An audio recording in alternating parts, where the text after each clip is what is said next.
Russia has a lot of crazy, delusional myths that they are a great space power, that they have the second strongest army in the world, that Lenin invented Ukraine. But the funniest one is that the Russian people are the richest in the world because their land supposedly contains the entire periodic table, and most importantly, wherever you dig, oil will gush out and gas will start hissing. Oil, gas, we've got it all. Our country is truly on the rise, making progress.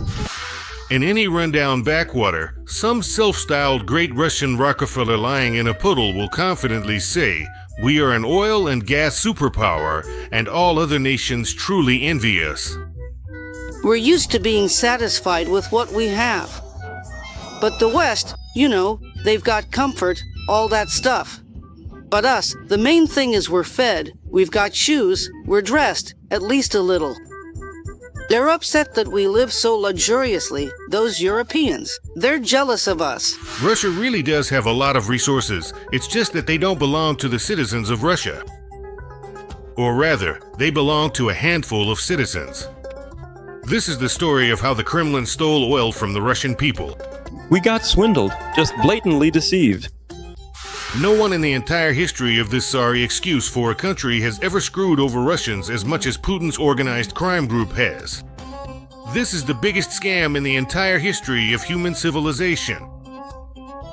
Although, to be honest, we can only barely consider Russia a part of human civilization. RDO. Oh my wow. The scam is so simple, it's hard to believe.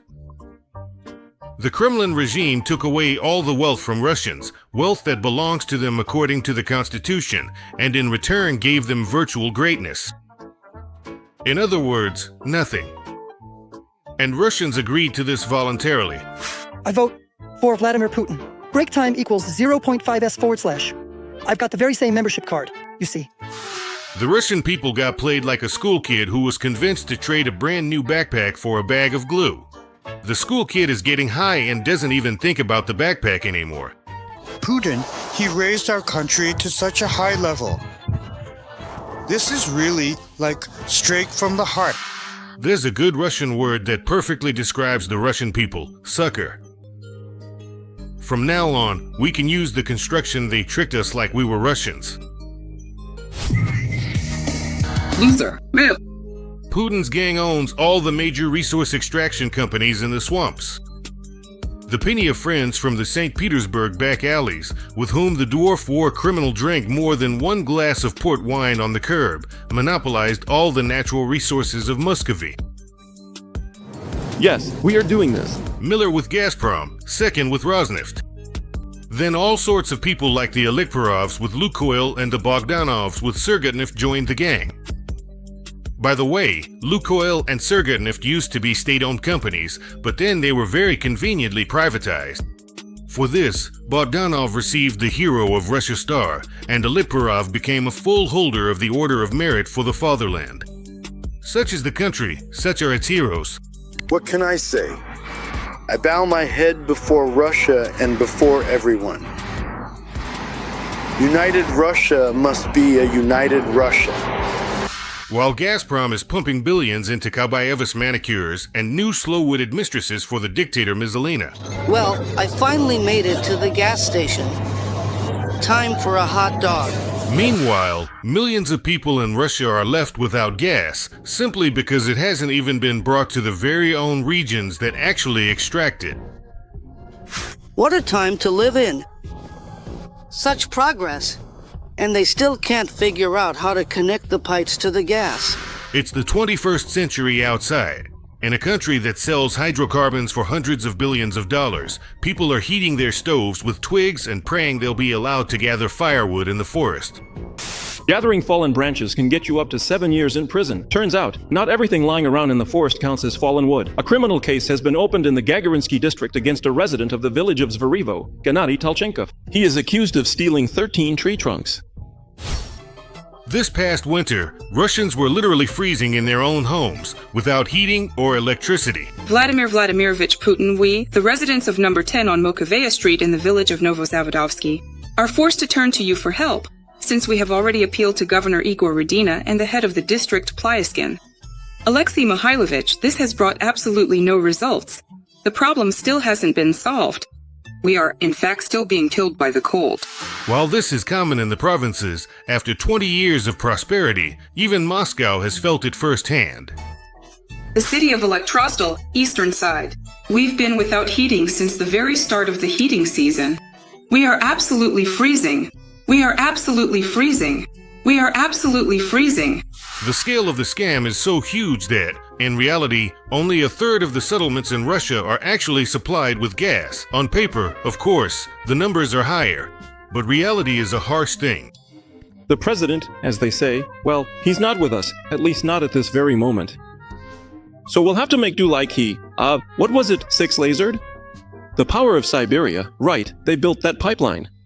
But really, they just took us for a ride. In Altai and Krasnoyarsk regions, only 16% of the population has gas access, and in Khabarovsk, 25%. I'm just exhausted. Help. Dear people, please help. In Buryatia, 45% of the population heats homes with stoves, like in the Middle Ages.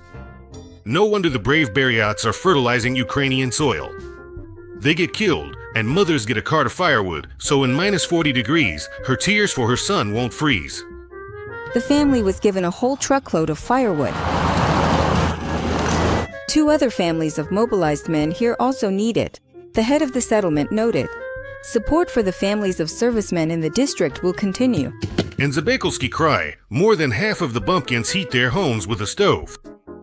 And in Tuva, the homeland of the leaky field marshal, 80% of the population keeps warm by the stove.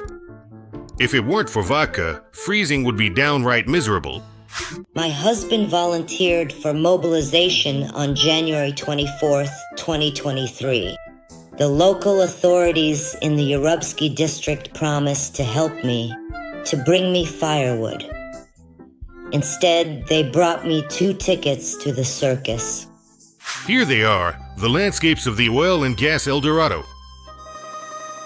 Everything that rightfully belongs to Russians has been taken from them: wood, coal, gold, diamonds. From the infamous periodic table, Russians only have oxygen left, so far, and lead.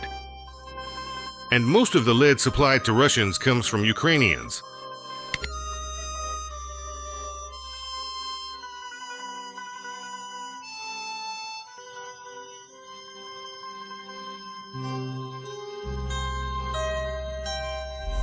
Vatniks love to shout in front of an old rug that the West is just dreaming of taking all their riches away. But all of Russia's wealth is already in the West. It was taken there by Putin's organized crime group. Even the so-called Russian National Wealth Fund, it turns out, is kept in the West and has already been successfully frozen. We hope all 300 billion will rightfully go to Ukraine. The process is already underway. The European Commission is actively preparing a legal framework to facilitate the transfer of the frozen Russian assets for Ukraine's reconstruction efforts. This significant development was announced by the President of the European Commission, Ursula von der Leyen, speaking at the European Parliament in Strasbourg. Every single Russian oligarch and official keeps their honestly stolen money only in the hated NATO countries. All the money from the sale of Russian natural resources is taken out of Russia and invested in the development and prosperity of other nations and states, mostly those that are most often criticized on Russian television. In order to denazify Ukraine, you have to denazify Europe. Is that possible? It is possible. And those very suckers are told by that same TV that they need to tighten their belts because Biden and Scholz are going to attack. Of course, it's all Biden's fault. But we need to punish them so they'll remember it for the rest of their lives. Do you even watch TV at all? Of course. I watch Solovyov at night from 1 to 1:30 and go to bed at 2. In general, wealth and personal well-being are not a stable thing. The greatness of the state and the stability of Putin's supinator are important. They sent me $75,000. We rented an apartment for a little while. Yes. We lived in the apartment for the winter. We lived in the apartment for this money. Money ran out. You ended up on street. What else could we do or go? But you still, nevertheless. Of course, United Russia is a good organization, a good party. If you want to live like us, vote for United Russia. While the Rapsian freeze in their own homes and choke on coal soot, while the Laptinagi dutifully and diligently endure all hardships for the sake of victory over the treacherous NATO, Putin's closest friends have gotten 50 billion richer during the full-scale war. No, not rubles. Dollars, of course, dollars.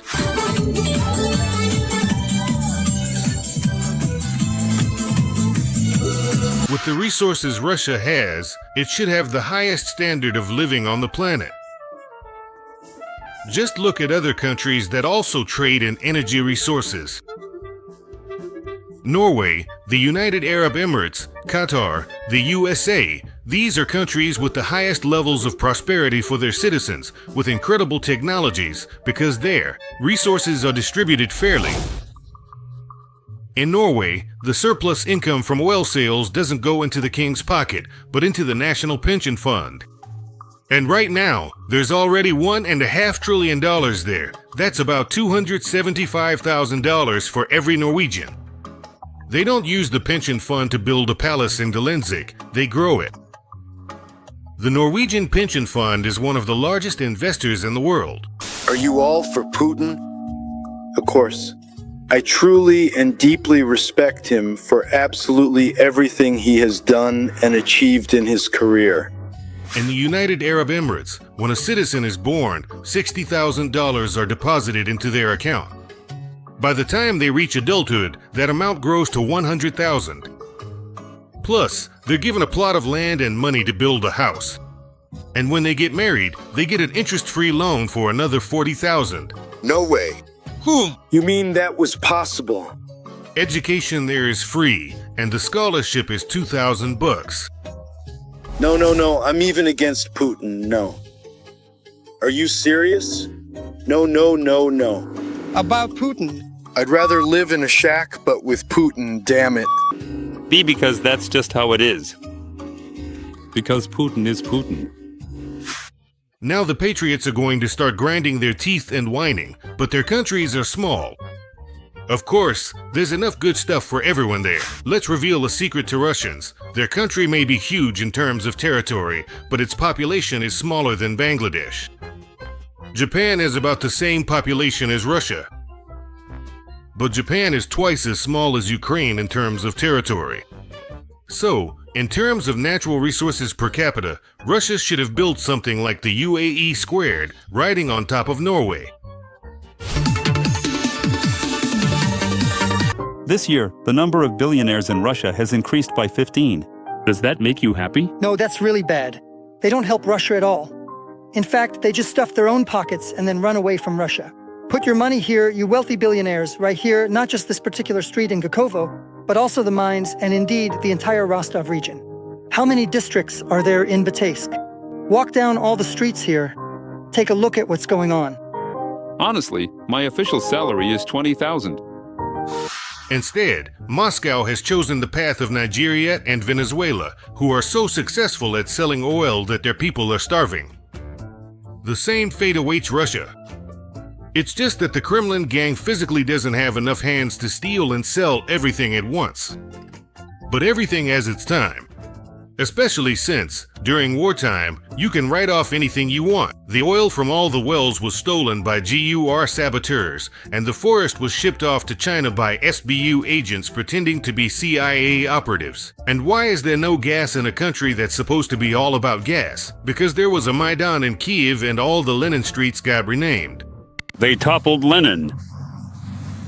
He only lived 70 years. I've never seen anything like it. It was all done by fascists, by Banderites. I would like to remind you that this video is created for entertainment purposes and contains elements of satire and irony. All facts and events are presented in a hyperbolized or exaggerated form to convey a comedic or dramatic effect. Our goal is not to mislead, but to highlight humor. Please take it with a smile.